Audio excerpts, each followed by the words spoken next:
Hello সবাইকে, আসসালামু আলাইকুম। এই প্লেলিস্টের আজকের প্রথম ভিডিওতে সবাইকে স্বাগতম। সুন্দরভাবে কমিউনিকেশন করার জন্য বা ভালোভাবে কথা বলার জন্য যে বিষয়টা আমাদের সবার প্রথমে শিখতে হবে সেটা হবে শোনা। আজকের ভিডিওর হেডিং বা টাইটেল হলো ডে ওয়ান, লিসেন। তো ভালোভাবে শোনার জন্য লেখক এই আজকের দিনে অর্থাৎ ডে ওয়ানে উনি 6টি পরামর্শ দিয়েছেন। তো আমি 6টি পরামর্শ এবং তার পেছনের করণীয়গুলো আপনাদের সাথে শেয়ার করার চেষ্টা করব। প্রথম পরামর্শ বা হ্যাশট্যাগ ওয়ান যেটা আছে, use non instructive verbal and non verbal signals to encourage them to keep talking. অর্থাৎ আপনারা এমন কিছু ভার্বাল অথবা নন ভার্বাল টেকনিক বা সিগন্যাল ইউজ করুন যাতে উনি ওনার কথাটা শেষ করতে উৎসাহ পায়, যেরকম আচ্ছা, ওকে। আপনি ইতিবাচক অ্যাফ্রিমেশন বা পজিটিভ অ্যাফ্রিমেশন দিন যে আপনি তার কথা শুনছেন। দ্বিতীয়ত যেটা বলা হয়েছে, let them keep going until they run out of the steam. অর্থাৎ আপনি কাউকে ততক্ষণ পর্যন্ত বলতে দিন যতক্ষণ না পর্যন্ত সে তার কথাটা বলা শেষ করে। তৃতীয়ত, don't play the role of armchair psychologist. আমরা অর্থাৎ আমাদের প্রত্যেকেরই একটা এরকম আছে যে আমরা সবাই একজন সাইকোলজিস্ট। তো এখানে লেখক যেটা বলেছেন যে এরকম আর্মচেয়ার সাইকোলজিস্ট হওয়ার চেষ্টা করার দরকার নেই। অর্থাৎ আপনার নিজের যে মতামত বা নিজের যেই থিওরি সেটা হচ্ছে চাপিয়ে দেওয়ার দরকার নেই। আমরা দেখা যায় কেউ যদি আমাদের সাথে কোনো কিছু শেয়ার করতে আসে, আমরা আমাদের নিজেদের যে দৃষ্টিভঙ্গি বা নিজেদের যে থিওরি সেটা হচ্ছে আমরা বলার চেষ্টা করি সাথে সাথেই। চতুর্থত, do not interrupt with unsolicited advice.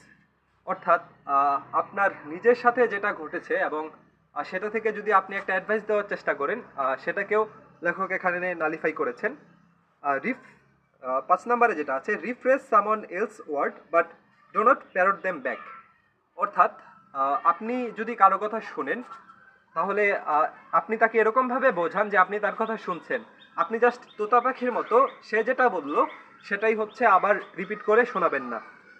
বিষয়টা একটা এক্সাম্পলের মাধ্যমে লেখক বুঝিয়েছেন যে একজন লোক বা একজন বক্তা হচ্ছে আপনার স্পিকিং পার্টনার আপনাকে বলতেছে বিষয়টা এরকম, I have been feeling quite lonely lately, it seems like my family doesn't care what I am doing or whether I am even happy. তো এরকম কিছু একটা বলার চেষ্টা করতেছে যে আমি খুব লোনলি ফিল করতেছি, যে আমার ফ্যামিলি যে ঠিক পাত্তা দিচ্ছে না আমায় বা টোটাল অ্যাটেনশন দিচ্ছে না, বা তারা এটাও জিজ্ঞেস করছে না যে আমি আদৌ খুশি কিনা। তো এর জবাব আপনি দুরকম ভাবে দিতে পারেন। লেখক যেটা উল্লেখ করেছে আমি যদি একটু পড়ি, so you feel like they aren't giving you much attention right now. এটা প্রথম পদ্ধতি। দ্বিতীয় পদ্ধতি যেটা বলেছেন সেটা হচ্ছে, you have been feeling lonely lately and like your family doesn't care what you are doing.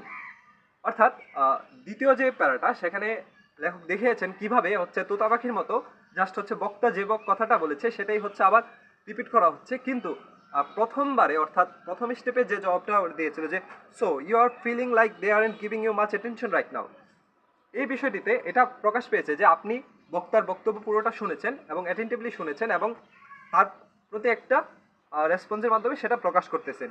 কিন্তু দ্বিতীয় যে বক্তব্যটা এসেছে সেটা হচ্ছে জাস্ট এরকম বোঝাচ্ছে যে আপনি জাস্ট হচ্ছে তোতা পাখির মতো ওইটাই রিপিট করলেন যেটা বক্তা বলেছে। তো এরকমটা করা যাবে না। এবং লাস্টলি যেটা বলেছেন, চেক ইউর অ্যাজাম্পশন। তো আমরা হচ্ছে অনেক সময় যে অ্যাজাম্পশন করি, স্টপ মেকিং অ্যাজাম্পশন যে একটা কথা আছে যেটা প্রায় সব সেলফ হেল্প বুক রাইটারই বলার চেষ্টা করেন যে অ্যাজাম্পশন করা যাবে না। তো এখন বিষয়টা একটা গল্পের মাধ্যমে যদি আমরা বলার চেষ্টা করি যে আপনার যদি এরকম হয় যে আপনি আপনার প্যারেন্টসের সাথে অথবা আপনার পিতামাতার সাথে প্রত্যেক দিনই ফোনে কথা বলতে স্বাচ্ছন্দ্য বোধ করেন বা তার সাথে হচ্ছে আপনার সারাটা দিন কেমন কাটলো সেটা বলার চেষ্টা করেন, তো যেটা আমি আগে হয়তো আমার বাবার সাথে করতাম, কিন্তু ইউনিভার্সিটিতে ওঠার পর আমি ম্যাক্সিমাম সময় দেখা গেল যে আমি আমার মায়ের সাথে আমার সারাদিনের গল্পগুলো, সারাদিনের স্ট্রেসগুলো শেয়ার করি। তো এখন আমার ক্ষেত্রে যেটা হয় যে দিন শেষে যখন আমি শুনি যে কারো আম্মু অসুস্থ, আদার দেন মাই আম্মু, আমি নিজে হচ্ছে ট্রিগার্ড হয়ে যাই বা আমি নিজে হচ্ছে স্যাড ফিল করি অ্যাজ এ এমপ্যাথেটিক পার্সন।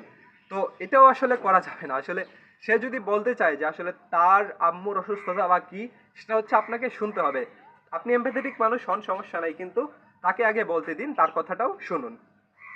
তো তারপর last but not the least, এই বইয়ে লেখক যেটা বলেছেন যে পুট ইট ইনটু প্র্যাকটিস। অর্থাৎ আমরা এই যে 6টা লেসন শিখলাম, এই 6টা লেসন হচ্ছে প্র্যাকটিস করব। কীভাবে প্র্যাকটিস করব? আজকে অর্থাৎ এই চ্যাপ্টারটি পড়ার পর আপনি আপনার এরকম একটা বন্ধুকে কল দিন যার সাথে আপনার অনেক দিন যাবৎ কথা হয় না।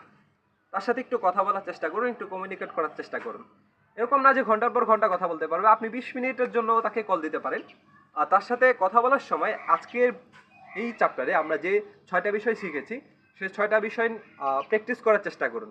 এবং এটাও চেষ্টা করুন যে আপনি কতবার হচ্ছে আপনার ব্যাড লিসেনিং হ্যাবিটসের মধ্যে ফিরে যাচ্ছেন এবং কতবার হচ্ছে আপনি এই যে আজকের চ্যাপ্টারে যে 6টা বিষয় শিখেছেন সে 6টা বিষয় মাথায় রেখে কমিউনিকেট করতে পারতেছেন।